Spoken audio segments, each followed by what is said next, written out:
Welcome to this new Retina Radio miniseries, Matching Patients to Therapy in Wet AMD. My name is John Kitchens, and I'm joined today by two panelists.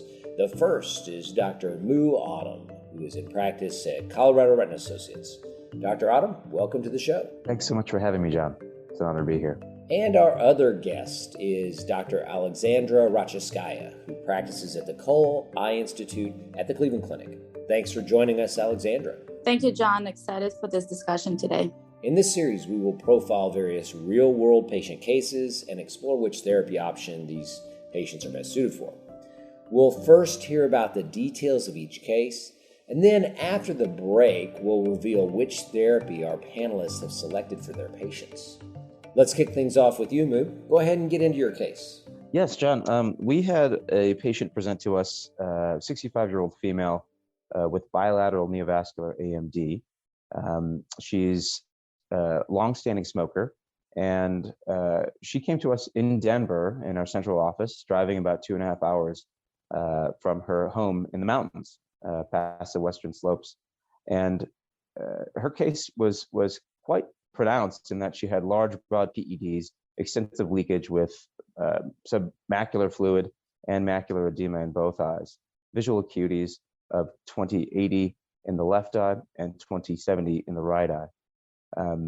We talked about treatment options and relayed to her that given the large degree of exudation, the treatment burden for her could be quite high. And with her situation of living so far away, this was definitely worrisome for her in her mind. So, Moo, really a lot of very interesting aspects to your case. First, we have bilateral disease. The second, we have this travel issue for the patient. And then finally, we have this PED component with really extensive exudation in both eyes. Aleksandra, what do you think about Moo's patient? I think the description of Moo's case does represent particular challenges, right? He also mentioned that this patient is young. She's 65. So what discussion do you have with this patient when you first meet them? They have bilateral disease. And the first question they're going to ask you when you bring up injections, well, am I going to get these injections for the rest of my life? This is a very common question that we hear from the patients. So you kind of have to be ready to answer that. And she has a long commute, probably challenging with bilateral disease. The question is she going to come on her own? Is somebody going to bring her? We treat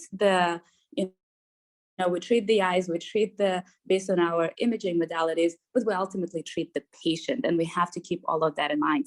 I think it's also interesting, the question you brought up of PEDs and what to do with them. I totally agree with Moo in terms of getting additional imaging. It sounds like there was not only OCT, but fluorescein done and maybe even ICG, just to confirm that you know what you're dealing with in this kind of cases that don't quite match extremely classic neovascular AMD presentation. Yeah, so there are really a lot of very interesting aspects to Moo's case that create some definite challenges, not just medical, but also social. Now, Aleksandra, let's jump into your case real quick. Tell us about your patient.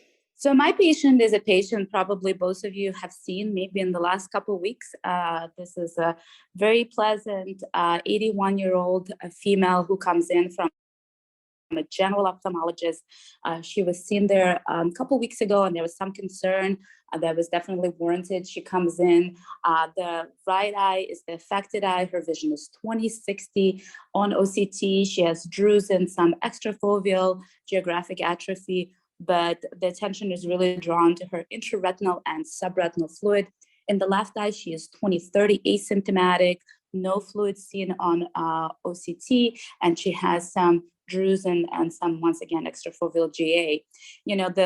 When we see a patient like that, there's a whole discussion. Do you need to get anything other than OCT for imaging? Do you get FA? Do you get OCTA on this patient? I think if, a lot of times I see them in satellite offices and I don't have access to these additional modalities. And if it's a classic presentation, I'd rather treat them that visit than to wait to get treatment. And but there's question, CTA utilization in the other eye, maybe you can catch some early CNV that is not exudated yet. And so this patient was started on bevacizumab and did really well in terms of dry and fluid and improvement in vision. But every time we tried to extend her past 4 weeks, she was kind of getting stuck. We couldn't get past 4 weeks. And I think we'll talk a little bit more of what we can do for a patient like that. So, Aleksandra presents a great case of a patient that just can't get extended out. We have this very interesting question of what diagnostic tests we should get on our AMD patients. You really presented a very different patient with large bilateral PEDs. Would you work these patients up the same way, with diagnostic imaging, or would you do something different for each patient? In general, my approach is fairly minimalistic when it comes to neovascular AMD. I mean, certainly there are masqueraders. You can have pattern dystrophies with CNV. You can have some inflammatory conditions that can mimic AMD. But in general, if a patient fits the right demographic and their OCT findings are in line with what we see on a daily basis, I typically view treatment as not only therapeutic, but initially diagnostic. And for the most part, I defer fluoresceins in my AMD patients. I find them much more useful in my diabetics, but in AMD, I tend to use it much less frequently, unless it's a subtle or nuanced case. Dr. Rachitskaya brought up a very interesting and I think important aspect of the exam up, in that this patient had extrafoveal GA.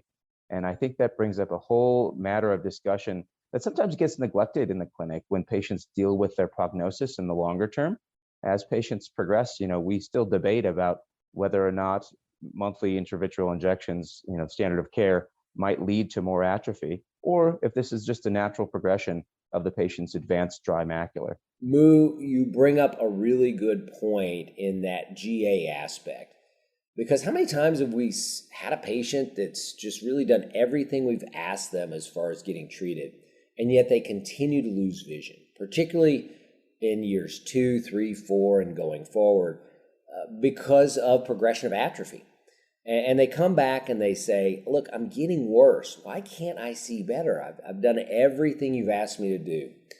And it's really at that time that I talk about GA, but I should probably start talking to patients about that earlier, showing them their OCTs and their red-free images, giving them some visual and reasonable explanation about how atrophy progresses. Yeah, that's a really, really important aspect of the discussion, I think. And it sets the stage for what a patient's prognosis is and realistic expectations are. When I counsel my patients, I try not to be all doom and gloom, but the data is not great for patients with extrafoveal GA. There's a great study that came out, I think, just past year in JAMA, looking at patients with extrafoveal GA, and their progression to central foveal involvement is about 75% within 4 years. That's a very humbling statistic for our patients. I try not to be too specific with it, but I do guard them in their prognosis. That we do everything we can to slow the disease down, but we can't stop the disease in its tracks. I think to follow up on the question you brought up, John, in terms of imaging, I don't think you necessarily need to get autofluorescence or something to show the patient the GA, the ANFAS image, or even your B scan. You can kind of highlight that, because luckily our field is so visual and our patients are so interested in their imaging modalities and they know their OCTs. So you, to Moo's point, you kind of want to bring it up. I wouldn't necessarily dwell on it, because at least at this point, there's nothing we can do. And we need to treat the neovascular AMD component. But you don't need extensive imaging to educate the patients on what findings they have. Yeah, I find that sometimes later on in the disease course, when we have that exact same situation where, they're either not improving their vision or they're having progressive vision loss, that I'll go back on the OCT and I'll use the advanced RPE analysis. And I'll actually go back and look and compare their image from today to their initial image. And I'll show them that comparison. And a lot of times it's quite shocking, as you'll see a lot of RPE loss and atrophy show up on the scan from today. And that really helps them kind of contextualize why they've had progressive vision loss, despite the fact that we've done everything that we can for their wet AMD. And unfortunately, at this point, I have to kind of tell them, look, there's nothing we can really do about this. Just really so many interesting aspects about both of your cases. So we're going to take a little break. I want to come back and we're going to talk to Mu and Aleksandra and find out how they actually treated their patients and the rationale behind that right after this break.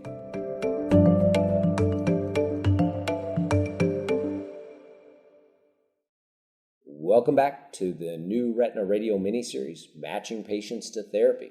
I'm John Kitchens, and I'm here with Dr. Mu Adam and Dr. Aleksandra Rachitskaya. Dr. Adam, before the break, you talked to us a little bit about a 65-year-old patient who traveled a great distance, I think 2 or 3 hours, as you mentioned it, with bilateral PEDs and extensive leakage off those PEDs. How did you treat this patient? Well, we start out with the discussion of the history of AMD. Injections sound scary, but blindness in general sounds scarier. Dr. Rachitskaya brought up a really good point earlier in our discussion about what patients should expect in terms of the timeline for the treatment. Is this something that's going to happen forever? And upon hearing the news that standard of care is intravitreal injections, the patient was quite anxious and worried about her future and what this meant for her living situation, if she'd be able to handle the treatment burden, living so far away with no retina specialist really close by to her.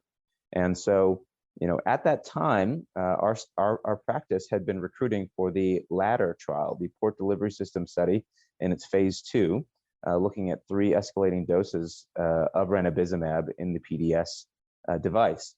And in discussing with her the potential advantages of this modality of treatment, in that it could lead to a sustained delivery of the same drug that we inject in her eye for standard of care treatment, that could potentially reduce her treatment burden in the future, she became really, really excited about that prospect.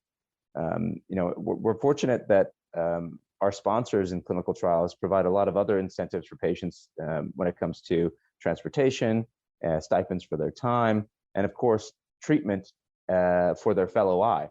And so between all of the factors that we discussed and the prospect of a potentially reduced treatment burden in the future, the patient elected to enroll in the Port Delivery System study, and we got her into LADDER. And just a reminder, everybody, about the LADDER study. It was a phase 2 study, as Mu mentioned. So Mu, talk to us a little bit about how your patient responded to the LADDER study. And then just really a little bit around your mindset for a bilateral patient and how really port delivery would ideally work for them now that it's approved. Oh, it's great questions. Our patient, she started out with treatment that was monthly with ranibizumab in her right eye. Her left eye was enrolled into the study, and she had the PDS device implanted. There were 3 arms to the study, and there was a 10 milligram per milliliter arm for the ranibizumab refill, a 40 milligram per milliliter, and a 100 milligram per milliliter refill. Ultimately, Sysmevo, the FDA-approved version of the Port Delivery System device, and ranibizumab was approved at the 100 milligram per milliliter dose. And so our patient did okay. She did fairly well with the monthly injections in her right eye, but in her left eye, she had a suboptimal response. And at some point in the trial, there was an amendment made to allow for rescue treatments with intravitreal ranibizumab, as well as a conversion of the patient from whatever lower dose they were presumed to be on, because this trial was masked, to the highest dose, the 100 milligram per milliliter. And so I think about 8 months into the trial, she was converted. And what we saw was absolutely incredible. She had persistent edema, subretinal fluid, and large, broad PEDs. And it was just absolutely amazing to see after her first high-dose ranibizumab refill, it melted away in her left eye. And her vision improved markedly, which we were also surprised about. Usually if there's a delay in care or inadequate response to treatment, you'll see some degradation in the visual prognosis over time. But her vision improved about 4 lines and has maintained that since then. So it's pretty incredible. Wow, that's really fantastic, Moon. So when you say a suboptimal response, and granted, keep in mind this patient was on the lower dose than the approved dose, which is tenfold higher. What do you consider that suboptimal response? Did she dry up at the beginning and then just start to leak before the 6-month period, or did she really never dry up completely to begin with? She really had an incomplete response and never dried up completely. There was still persistent subretinal fluid and edema. Sometimes you'll see those PEDs, those large neovascular PEDs, persist, but the overlying subretinal fluid and macular edema can improve. And in her case, really, we didn't see much movement at all. Her fellow eye that was treated with monthly ranibizumab was doing fairly well, but didn't have initially a great response, although after 6 months, the exudative component of her PEDs improved, although the large PEDs remained. So, Moo, I'm interested to get your thoughts, and Alexandra, yours as well. How does Susvimo fit in a patient with bilateral disease? Because we've been thinking about this and trying to sort this out in some of the phase 2 and phase 3 clinical study patients. When exactly do we put the other implant in their fellow eye? We have 3 patients that have bilateral disease, and they are really just dying to have this in their other eye. They're just so happy with it. So what do you think about that, Moo? You are hitting the nail on the head there. I mean, when a patient gets this device, at least in my experience, and it sounds like in yours, they really, really, really want it in their fellow eye. The burden of treatment, the associated discomfort, all the things that come with intravitreal injections really motivate patients to want to have that decreased burden in both eyes. I mean, that's the point. It's not just decreasing burden for one eye, it's decreasing burden for the patient, kind of alluding back to what Dr. Rachitskaya was talking about. And so this is a tricky question. We don't know longer term who is at risk for those delayed complications like erosion, retraction of the conjunctiva, and subsequent endophthalmitis. And the timeline for that has not been quite well characterized in terms of who is going to be really out of the high risk window. I think in the sub-analyses of the phase 3 trial for the port delivery system, the Archway trial, I think most complications that were related to this happened up until month 48 or so. And so beyond that, we didn't really see delayed device-related complications. So I think it'd be reasonable to wait roughly a year after that first implantation to see how they do, make sure their conjunctiva is healthy and intact with the device, and then consider implantation in the other eye. I think that would be my approach. I don't know that would be everybody's approach. Yeah, I agree. And I think Moo meant to say week 48 there. I agree with you, Moo. And for us, timing-wise, we have some of these patients now that are coming up on their refill, and we're going to really try to time it so that we implant in their fellow eye right around the time of refill. And really what we hope to achieve is that we're going to be able to see these patients eventually, at least every 6 months, and maybe refill their eyes a week or 2 apart. Alexandra, how do you see port delivery working in a patient with bilateral disease? So I think, the port delivery or Susvimo, as we should call it now that it has FDA approval, is really a change in paradigm if you stop and think about it. We have a condition, neovascular AMD, that has been treated with intravitreal injections for many years now. This is what most of us are comfortable with. And this is what we've been doing and doing very frequently in some of these patients. Some of these patients needed injections every month. I think patient selection is key to success of Susvimo. You really want to make sure that that's a correct patient who can have surgery, that they're medically stable to undergo surgery, that they're not on multiple anticoagulants that can't be paused, that they have, in general, able to lay flat and things like that we think about when we plan for surgery. And also, I would make sure that I examine the eye very carefully. You don't want any patient who had previous conjunctival surgery because, as Moo has mentioned, there is some complications that we're seeing. And the surgery itself is, it's not a very complex surgery. I think, both of you guys sounds like you have done it, but it's it's different. You have to think about different aspects of the surgery than you usually think of as a retina surgeon. It's not a pars plana vitrectomy, it's not a buccal. It's kind of almost a marriage of retina and glaucoma surgery. So I agree with you in terms of the comments that were made, that the patients who have bilateral disease who are in this clinical trials, and that's the patient information we have now. My patient as well wanted in the other eye. The interesting thing that I caught with one of my patients who had to get injected in one eye and refilled in the other eye, they don't think of refill as an injection. They were talking about the procedure to their spouse, and they said, "Oh, I don't need an injection today." And I'm like, wait, we're doing the refill, which in my head is still an injection. And they're like, "I'm not getting an injection today. I'm just getting a refill." So it's just interesting the way the patients perceive the experience as well. It's a really good point you make. This device allows us to apply or penetrate with the needle through a septum, not the sclera. And accordingly, the patient doesn't have the same perception when they receive the treatment. It's a bit of a longer procedure, but the associated scleral penetration that's there with a typical intravitreal injection, they don't really feel that same sensation. It's a really, really interesting time in retina, because you're so right. This is a huge paradigm shift, and I'd be curious to hear yours and John's thoughts on how to proceed in terms of a practice. In our practice, myself and one of my partners, Peter Hovland, we were the PIs on the port delivery trials, and we have a fair amount of experience implanting these devices. And we have some excited and interested colleagues in our group that want to implant these as well, and they're in the process of undergoing the surgical training procedures to do it. But there's a lot to learn about preoperative evaluations and intraoperative considerations when it comes to this surgery, because it's different than what we do every day. I'd be curious to hear yours, Aleksandra's, and yours, John's thoughts on that.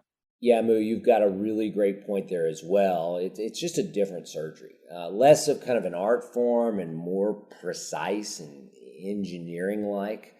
And I would tell you that I think for at least a larger practice, retina-only practice with multiple surgeons, it may be best to really just have one or two or three people that are kind of very skilled at doing this, very proficient at doing this. It's not something, in my opinion, that you want everybody doing just a handful of. You really want some people that are doing it consistently for efficiency's sake and for outcome's sake. There's certainly things with the techniques and experience that can reduce the chances of the complications that you mentioned earlier. So I'm interested, Aleksandra, what do you think? Is this a surgeon that everybody in the practice should be doing, or just really specific surgeons should be focused on?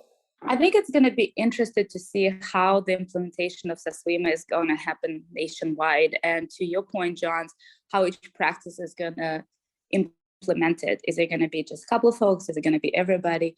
But training is so important. Nobody should just jump into it and start implanting Susvima. And I know that the company supporting the device is very proactive in terms of training the surgeons, because as you mentioned, it's very algorithmical surgery. Each step builds on the previous step, and to have a successful surgery. And remember, it's not just a surgery. Then we have refills as well. There's a little bit of technique to it that is not hard to learn, but needs to be practiced to be perfected as much as possible. Yeah, I agree completely, Aleksandra. Now, I don't want to leave out your case. You had a patient who had unilateral wet AMD with some geographic atrophy, modest decrease in vision, but really could not be extended out beyond 4 weeks. How did you take care of your patient? So I think the point of my patient is to highlight that we still have great intravitreal injections and they work well.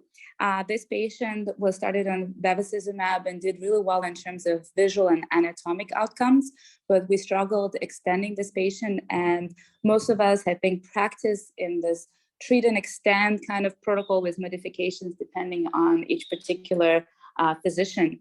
And so this patient was switched to aflibercept, and actually did quite well. So this patient, we were able to extend to 10 weeks, which significantly decreases the treatment burden in terms of coming to clinic, getting the injections, relying on others, all the things that we hear from our patients.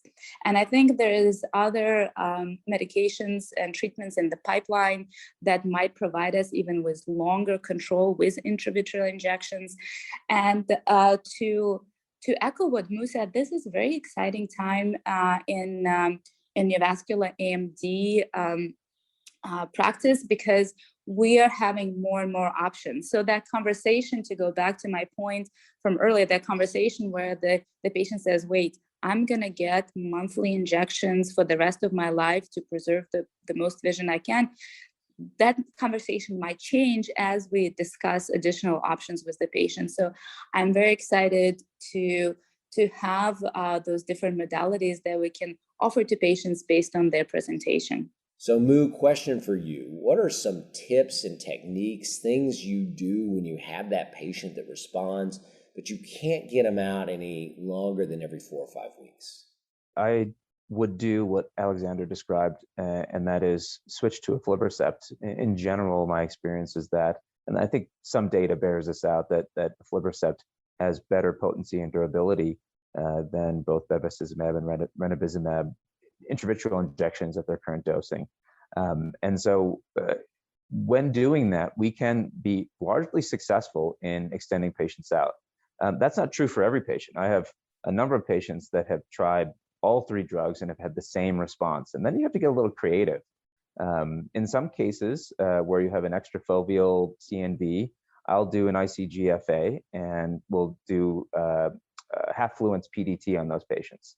I don't like to do full fluence in general because I fear causing more atrophy, kind of relating back to our prior discussion. And then I have some other patients in which I have to perhaps do sample injections. I have one lady who I treat every 3 weeks, and every other treatment is a sample to try to keep her dry. She was actively losing vision, and so we just needed to do something. We talked about another option on the market, Beovu, and after our discussion, she didn't feel like she wanted to take any additional risk in terms of safety. And I've after some time and some experience with a little bit of inflammation in my patients that have trialed Beovu, I've shied away from using it in general, although I do present it as another option because it's still there.